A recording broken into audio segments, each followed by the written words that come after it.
Guys, তো সত্যি কথা বলতে সন্ধে হলেই যেন মনের মধ্যে একটুখানি মনে হয় যে একটু চাইনিজ খাবার খাবো। তো এখানে আমার হাজব্যান্ডকে বললাম তো চলো আজকে তাহলে আমরা চাউমিন বানাই।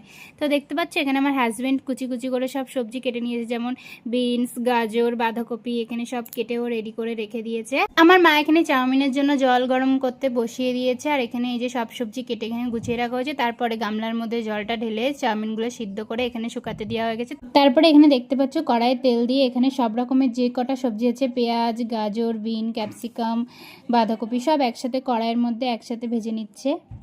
তারপর এখানে কড়াইয়ে তেল দিয়ে সুন্দর করে সব কটা ডিম ভাজি করে নিয়ে তারপর ডিমের মধ্যে চাউমিনটা দিয়ে নাড়াচাড়া করে সুন্দর করে চাউমিনটাকে ভেজে নিয়েছে। তারপর প্লেটে করে সবার জন্য চাউমিনগুলো সাজিয়ে দিয়ে উপরে সস দিয়ে দিলাম। চাউমিন খেয়ে তোমার কেমন লাগছে বলো, চলে যাচ্ছে কেন?